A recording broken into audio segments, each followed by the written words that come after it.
Back when I was in grade school, around 2007, there was this rumor that our school was built over an old abandoned hospital from the war era.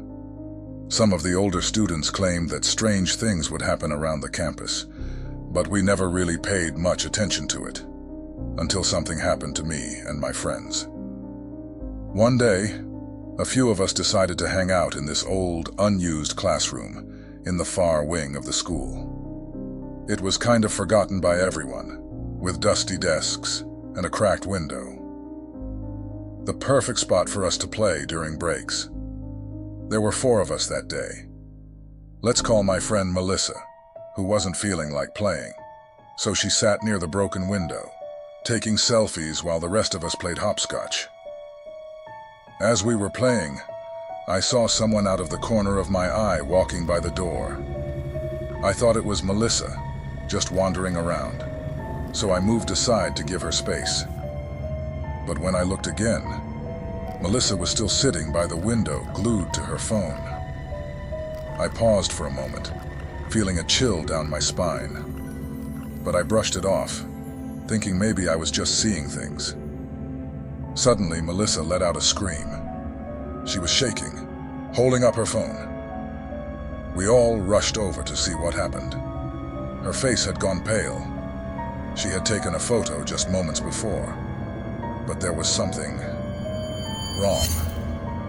In the picture, someone was standing right next to her. The figure looked like her, but Melissa swore she was alone the whole time.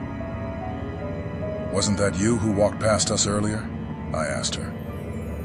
She shook her head, still staring at her phone, terrified. "No," she said. "I've been sitting here the entire time." Our other friend, who was playing with me, confirmed it. Melissa hadn't moved from her spot. We stood there trying to make sense of it, but the air felt thick with something unexplainable. None of us knew what to say. The figure in the photo wasn't just standing next to Melissa. It was looking at her with this strange expression that sent shivers down our spines. Freaked out, we ran to tell one of our teachers. But when we tried to show the picture, Melissa had already deleted it. She was too scared to keep it on her phone. And honestly, I don't blame her. Even without the photo, the image of that figure still lingers in my mind to this day. Years later, I visited the school again, that old classroom. It's now a storage room. But every time I walk past it, I can't help but wonder if whatever we saw that day is still there, waiting. Let me share a chilling experience I had with my friends one evening. We were all schoolmates, a tight-knit group that often went on little adventures. One night, just as dusk began to settle, we found ourselves walking near an old, abandoned building. It used to be a hospital, and despite its decrepit state, its size loomed large and intimidating. The walls were covered in graffiti, and you could feel an eerie chill in the air. When we got there, we were met by a few guards who immediately told us we couldn't go inside without proper permission from the office. They warned us that the place wasn't safe, not just physically, but spiritually.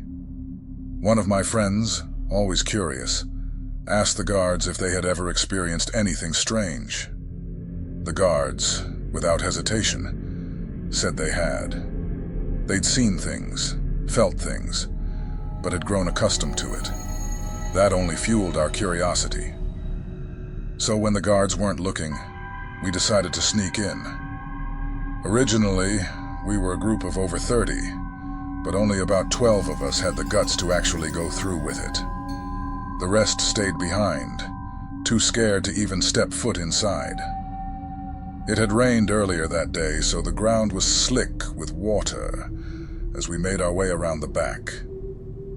We had our flashlights ready, and as we shined them into each room, the cold, damp air seemed to cling to us. It was dead silent. We were all trying not to make a sound, not wanting to get caught by the guards. We eventually reached the sixth room. Some of us, out of pure curiosity, went in. That's when it happened. A loud crash echoed through the room. Something heavy had fallen, but there was nothing there. Nothing to explain the noise. We froze, then panicked.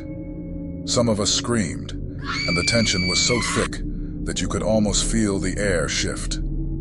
After a few moments, we composed ourselves and decided to continue, though something felt off. As we walked down a long hallway, we all saw her, a woman just standing there. She was barely visible in the dim light, but there was no mistaking it. Her presence was unnerving. Before we could react, she vanished, just like that. We bolted. Everyone scattered in different directions, forming smaller groups. In my group, there were just 3 of us. We ended up near what looked like the morgue. And then, something hit me. I thought it was one of my friends messing around. "Luis, knock it off," I said, annoyed. But Luis looked at me, confused. "I didn't throw anything," he said. Then something hit him too. Ouch. That's when we all realized we weren't alone. We ran. As we made our way through the building, I glanced back and saw a figure. A woman dressed in white, staring right at us with this angry, almost vengeful expression. It felt like we had disturbed something that shouldn't have been disturbed. When we reached the stairs to the 3rd floor, things got even weirder. Every time we tried to go down, it felt like the staircase looped us back. No matter how far we walked, we ended up in the same place. We were trapped, going in circles for what felt like forever. Desperate, we tried everything, even the old trick of flipping our shirts inside out. And just like that, we finally found our way down. But just when we thought it was over, we saw something else. A child, dressed in red, running ahead of us. They stopped briefly to look back, locking eyes with us before disappearing into the shadows. We were shaken to the core. By the time we all regrouped and escaped the building, we realized just how lucky we were. Some of the others, the ones who didn't come with us, said they had their own strange encounters outside. I don't know what was worse, what we experienced inside, or the thought that we might have encountered something even more sinister if we had stayed longer. Needless to say, we never went back. This story comes from a friend I used to work with, who had a haunting experience as a college student. It all happened at a well-known university where she was studying. Let's call her Jane. She didn't have much money, but she was lucky to get a full scholarship. The only downside was that she had nowhere to stay. The dorms were full, so the school offered her an empty classroom to sleep in until space opened up. When she saw the classroom, Jane noticed it was unusually big. It even had an old bed and some furniture, though everything was covered in dust. She assumed maybe someone had lived there before and spent a night cleaning it up to make it her own. Months passed, and things were fine until exam season hit. With finals around the corner, Jane was studying all night. She was seated on the bed, deeply focused, when suddenly a cold breeze brushed past her neck. She felt goosebumps, but shrugged it off, thinking it was nothing. A few minutes later, though, she heard a faint whisper close to her ear, as if someone was trying to say something, but she couldn't understand it. Her heart started racing, but she forced herself to keep reading, knowing she couldn't afford to be distracted. Around 2 a.m., exhausted and halfway through her books, she felt a light tap on her shoulder. She ignored it, but the tapping continued. It happened 3 times. Now Jane was really scared. She was alone. So, Who could be tapping her? She quietly prayed and kept reading, hoping whatever it was would go away. Then, while she was looking down at her book, she felt another gentle tap on her forehead, followed by something wet dripping onto her book. She wiped her nose, thinking it might be a nosebleed, but her fingers came away clean. Confused, she looked down at her book to see drops of watery blood splattered on the page. The tapping continued, harder now, as if something sharp was touching her. More blood dripped down, bright red and fresh.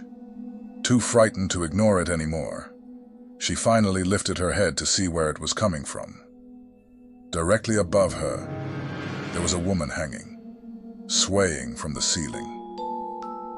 Blood was trickling from the woman's mouth, and Anne realized the taps on her forehead had been from the woman's feet lightly touching her. The figure's lifeless eyes were staring down at her. That's when Jane blacked out. When she came to, she was in the school clinic. Later, Jane told the story to an older guard, who revealed that a student had died in that very room years ago. She'd taken her own life after becoming pregnant and being abandoned by her boyfriend, seeing it as an unbearable shame for her family. From that day on, Jane found somewhere else to sleep, too afraid to ever set foot in that room again.